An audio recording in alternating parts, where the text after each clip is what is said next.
welcome back to Terminal Expansion mod tutorial part 2. We're hanging out here back at the site of our Terminal Expansion mods.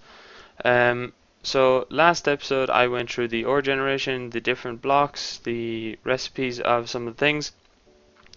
I went through the power storage and the power generation. I went through the machines, and I went through the cables and the tesseract. So now what I'm going to be showing you is I'm going to be showing you fluid storage, fluid transportation through the fluid ducts, and the difference between the fluid ducts opaque and the fluid ducts clear. Then I'm also going to be showing you storage, and I'm going to be showing you these different item ducts. Okay, so let's jump into it straight away. So first we'll do the fluid. Alright, so the fluid comes with different tanks. So you have the portable tank, which can hold 800 megabuckets. It can input or output from the bottom. It inputs from the top, so it can output at the bottom or input at the bottom. It doesn't really matter. Okay, so I'll show you the recipe of that. So that's a copper ingot surrounded by glass. So that's pretty cool. The next one is the hardened portable tank. It can hold up to 16 millibuckets, and it works the same as that. It's just that it's able to hold more. So I'll show you the recipe of that. Alright, there you go. So that's invar surrounded by the basic fluid tank. Right. Or you can skip to it via the thing and just go straight for the invar. Okay. So let's move on to the next one. You have the resonant portable tank. Or sorry, reinforced. Sorry, said that wrong. I was looking at the wrong one. So the reinforced can hold 32 millibuckets, right? And it can output and input the same way. Okay. And that is crafted using 4 hardened glass around a hardened portable tank. Okay. And the final one is the resonant portable tank. The resonant portable tank is the 4 enderium blankets, which I explained how to craft in the last episode, but I will show you again here. So it is 4 pytherium dust and 2 enderium blends to make enderium ingots. Okay, and that's inside the induction smelter, as I explained in last episode. Right, so it comes custom with these is fluid transport system. You want to transport your systems from these tanks or from something to your main system at your base, or around your main system at your base. Okay, so there's 2 different pipes. There is fluid ducts, and then there's a fluid duct opaque. Now there is no difference in between these fluid ducts. They both transfer at the same rate. The only difference is that these ones show you the liquid, these ones don't. These ones reduce the amount of lag or tick rate that it requires for you, the player, to see the liquid flowing through the pipes. These are very good for servers, reducing lags on servers and all that sort of stuff, and also for players that have not great computers that aren't able to handle modded Minecraft that much. This takes away a little bit of the lag from those players. Okay, so, and as I said, they don't transfer the fluid slower, they transfer it at the same rate, so it just reduces lag, that's all. Okay guys, so that's the fluid. Next up we got the storage. So we have the strongbox, right? So I'll show you how to craft that. Now a strongbox is really cool, guys, right?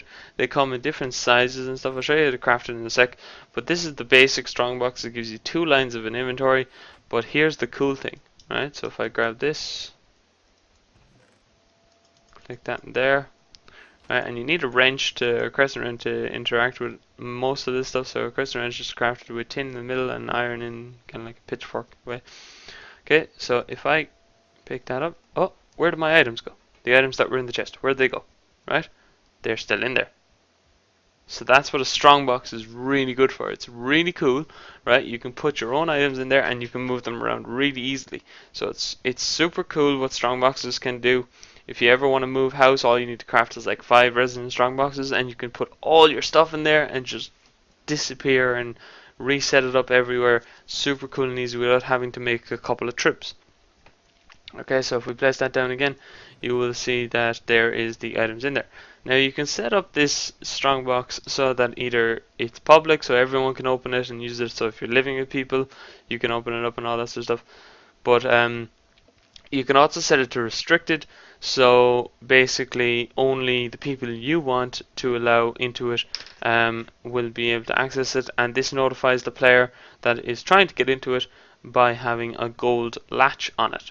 So he has to ask you for your permission to get into your strongbox. Now you can still open it, admins can still open it, regardless of having permission to open it or not. So don't think that you're being smart and using a strongbox to hide stuff from admins, because you won't be able to. Okay? Sorry, I went all admin there for a little bit. And then the last one is owner only. Owner only will, even if you allow your friends into it, they still won't be able to open it. So this is kind of cool if you want to keep your own private stuff away from your friends, say tools, armor, stuff like that, just so that they don't use it or anything like that. This is really cool. You can set this up. So that is the strongbox. Now, next one is, I'll show you the recipes of all these. Now, basically, these are all the same. They're just different inventory sizes. Each strongbox gives you 2 more lines. Okay, so the strongboxes now, I will show you the recipes. So we'll start with the strongbox. So it is tin all surrounding a chest.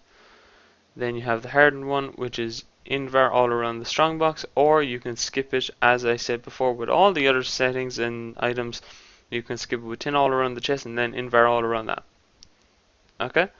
Then there's the reinforced one. The hardened strongbox around are surrounded by hardened glass, and then the redstone or the enderderium ingot or the resonant strongbox. Sorry, enderium around the reinforced strongbox, which is pretty good. Okay, guys. So that's the storage. Now the item ducts are the same. Alright, there's 4 different types. Okay, there is the item ducts, the item duct opaque, right? The impulse item duct opaque, and then the impulse item duct. Okay, so these are all the same, sort of. These ones act like the gold pipes from Buildcraft. They basically they speed up the movement of the item through the pipes. Okay, so as I said, the opaque doesn't change it, it just reduces lag. So I'll show you how to craft these. These are pretty cool. Alright, so the opaque ones are a lot cheaper, I will say. Right, so lead and tin will get you 6.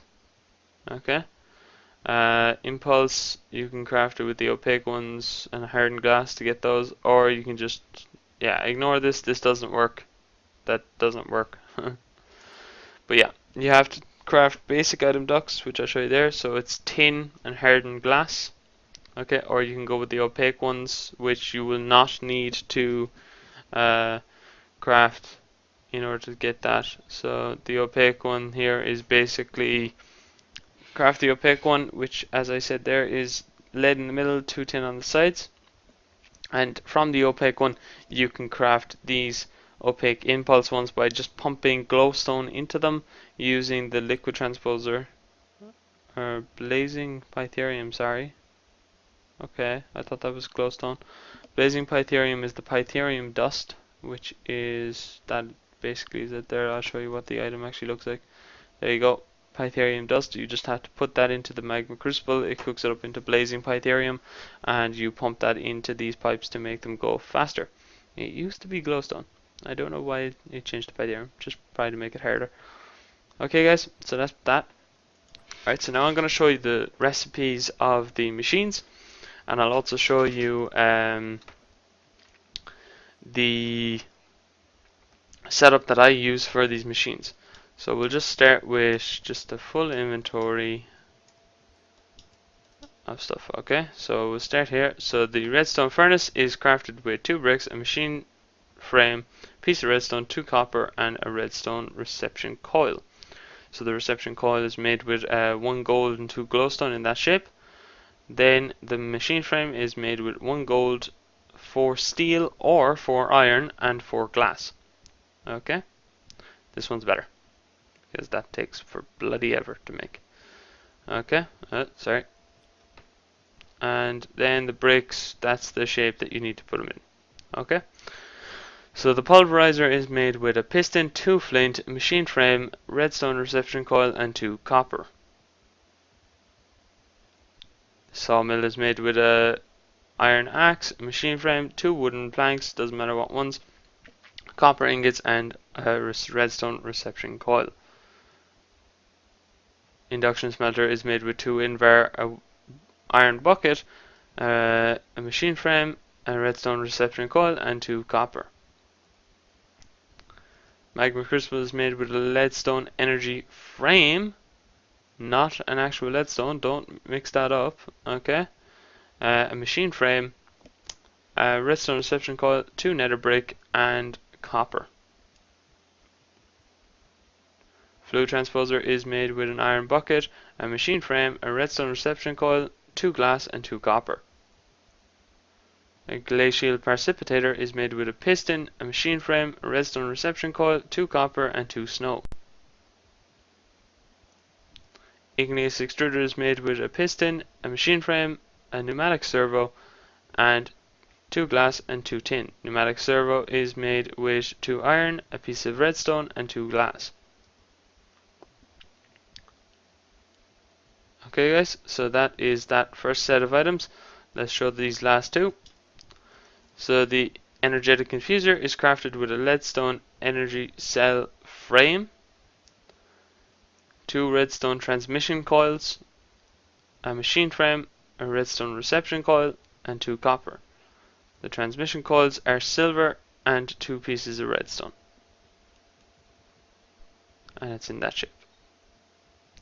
Next is the autonomous activator. The autonomous activator is a chest, a piston, a pneumatic servo, and 2 tin.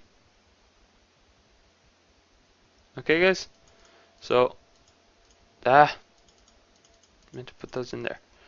Okay, so now that you have the recipe for all of those, I'm going to show you the setup that I normally use for these machines. So this is pretty cool. I'll show you the quick setup that I use for these machines. Now I won't need the accumulator because I won't be using them.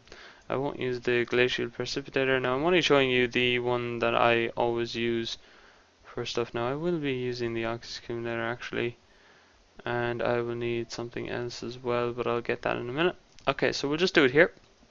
So my setup, what I do is I put a pulverizer down first, then I switch everything off, and I put its input at the top and its output on the side there, on the right hand side. Okay. Then I put the furnace down, I turn off all its inputs, I put the input on the right hand side and its output on the back. Okay. Next one I put down is the sawmill. I put all the outputs out, or turn them off, and put the output on the back and the input on the top. I also put the redstone input on the top as well, just in case I ever want to just cook stuff up. Okay. The induction smelter, I put the input on the top, which is the blue, and let's just turn everything off, and I put the output out the back. The magma crucible, I turn everything off, I put the input on the top and I put the output on the right. The fluid transposer, I put the input on the left and I put the output on the back. The igneous extruder, I put everything turned off and I put the input for water at the bottom, the input for lava on the back, and then the output for the items on the top. Now that is for obsidian, okay, because I'm going to have infinite liquids. The Oculus accumulator then works in tangent with the igneous extruder, so let's put that down and we get some water, or sorry, there we go. That should start pumping up the water. And then if you have, a lava storage or anything like that, now I'm just going to be doing this for demonstrations, so guys that are watching this, this does not exist anymore, okay? So don't attempt to think that it is still there and go off and put down a white because it is not there anymore. Okay, so this is what I do. Oh, sorry, back. There you go. And that is your obsidian generation. As you can see, it takes a while to create obsidian, but there you go. And basically then after that, all I do is I get a iron chest and I put it on top. That gives me a full iron chest of obsidian and a full slot in the machine for obsidian. So if I ever need obsidian, I just come down to my machines and there you go. Okay, now you must be saying to me, okay, right, you have this setup done. How do you do your power? Let me just show you now. Normally I go for the resonant energy cell, but it doesn't really matter. You can use any cell and any cable. I put my cell here on the side, setting all its outputs to out, and then its bottom one to out, and then its back or its side, depending on where you want your power coming in to be in. So I put its input that way, just say okay, and then on the bottom I run the cables to wherever they need to go. Now the fluid transposer needs power, so I will swap the water to out here. Okay, so let's break these up. So there you go, there is the cable, and that is outputting to the bottom, and all the machines are now getting power. And now the next thing that I need to show you is actually going to be the item routing. Okay, so normally if you have this thing up here, you won't need that, so we'll just swap these to output and to input, and we'll just put that there. Okay, so now what I normally do is I go off and I get a diamond chest, right? Or if you have an ME system, an ender chest works just as well. Then I go off and I get the item ducts, the impulse opaque ones, and I run these along the back here of the furnace, and I run it along here just in case I ever do need just to pulverize stuff instead of put it out. So I set these to output. Don't think that has one. That has one. That doesn't. So if you just double click it, it gets rid of one. And there you go. Okay. And you can power those to make them pull out faster, but you don't need to, because the machines will push them out, as you can see. So there we go. Alright guys, so if I just get one bucket of water, you'll see that you can generate cobblestone pretty fast. Pretty cool.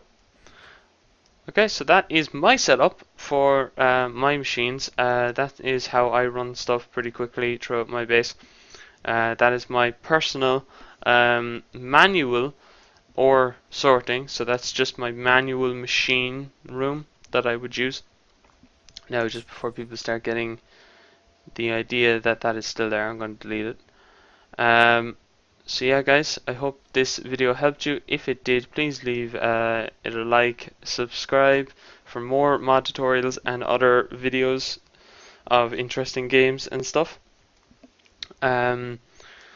If you want me to do a certain mod in the next mod tutorial, please do leave it in the comments. I will respond to you as soon as possible, and if I know the mod, I will certainly do a mod tutorial. Otherwise I will have to have some time to learn that mod in order to do the mod tutorial. But if I do know the mod, please don't hesitate to let me know, and I will see can I do one for you. If no comment is sent in about the next mod tutorial will be Buildcraft. I will be going through Buildcraft and how it works and what you can do with it. Okay? So thanks guys, hope you liked it, and we'll see you next time. Bye.